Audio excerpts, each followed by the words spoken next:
Yamakanamardi police ಠಾಣಾ ವ್ಯಾಪ್ತಿಯಲ್ಲಿ ಬೆಚ್ಚಿ ಬೀಳಿಸುವ ಮರ್ಯಾದ ಹತ್ಯೆ ಪ್ರಕರಣ ಬೆಳಕಿಗೆ ಬಂದಿದೆ. ಪತಿಯನ್ನು ಬಿಟ್ಟು ಪ್ರಿಯಕರನೊಂದಿಗೆ ಓಡಿ ಹೋಗಿದ್ದಳೆಂಬ ಕಾರಣಕ್ಕೆ ಸ್ವಂತ ಕುಟುಂಬವವರೇ ಯುವತಿಯನ್ನು ಬರ್ಬರವಾಗಿ ಕೊಲೆ ಮಾಡಿ ಶವ ಸುಟ್ಟು ಹಾಕಿರುವ ಪ್ರಕರಣವನ್ನು ಯಮಕನಮರಡಿ ಸಿಪಿಐ ಜಾವೀದ್ ಮುಷಾಪುರೆ ಅವರು ಭೇದಿಸಿದ್ದಾರೆ. ಪ್ರೀತಿ ಹಾಗೂ ಕುಟುಂಬದ ಮರ್ಯಾದೆಯ ಹೆಸರಿನಲ್ಲಿ ನಡೆಯುತ್ತಾ ಇರುವ ಕ್ರೌರ್ಯಕ್ಕೆ ಬೆಳಗಾವಿ ಜಿಲ್ಲೆಯಲ್ಲಿ ಮತ್ತೊಂದು ಬಲೆ ಪಡೆದಂತಾಗಿದೆ.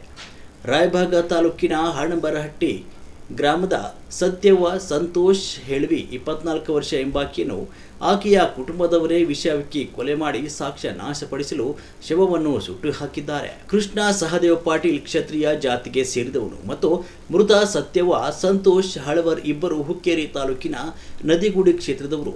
ಇಬ್ಬರು ಪ್ರೀತಿ ಮಾಡ್ತಿರ್ತಾರೆ. 4 ವರ್ಷದ ಹಿಂದೆ ಸತ್ಯವ್ವ ಇವಳಿಗೆ ರಾಯಭಾಗ ತಾಲೂಕಿನ ಹನಬರಟ್ಟಿಯ ಸಂತೋಷ್ ಹಳವಿ ಇವನೊಂದಿಗೆ ಮದುವೆ ಮಾಡಿಕೊಟ್ಟಿದ್ದು. ಮದುವೆಯ ನಂತರವೂ ಸಹ ಇವರ ಪ್ರೀತಿ ಮುಂದುವರೆದಿತ್ತು. ಈ ಹಿನ್ನೆಲೆ ಸತ್ಯವ್ವ ಕಳೆದ ಫೆಬ್ರವರಿ 17ರಂದು ಆತನೊಂದಿಗೆ ಬೇರೆ ಮನೆ ಮಾಡಿ ಬೆಳವಡಿಗೆಯಲ್ಲಿ ವಾಸವಿದ್ಲು. ಆದರೆ ತವರು ಮನೆಯವರು ಈ ಬಗ್ಗೆ ಯಮಕನಮರಡಿ ಮತ್ತು ರಾಯಭಾಗ ಠಾಣೆಗಳಲ್ಲಿ ನಾಪತ್ತೆ ದೂರು ದಾಖಲಿಸಿದ್ರು. ವಿಷಯ ತಿಳಿದು ಆಕೆಯನ್ನು ಪತ್ತೆ ಹಚ್ಚಿ ಕರೆತಂದಿದ್ದ ಕುಟುಂಬಸ್ಥರು ಜಾತಿ ಬೇರೆ ಅಂತ ಕಾರಣಕ್ಕೆ ಬುದ್ಧಿವಾದ ಹೇಳಿದ್ರು. ಆದರೂ ಆಕೆ ಅವರ ಮಾತನ್ನು ಕೇಳಿರಲಿಲ್ಲ. ಮಾರ್ಚ್ 21ರಂದು ಸಾಂಗ್ಲಿ ಜಿಲ್ಲೆಯ ಅರಗ ಗ್ರಾಮದಲ್ಲಿದ್ದಾಗ ಸತ್ಯವ್ವ ಮತ್ತೆ ಪ್ರಿಯಕರನ ಬಳಿಯೇ ಹೋಗುವುದಾಗಿ ಪಟ್ಟು ಹಿಡಿದಿದ್ದಾಳೆ.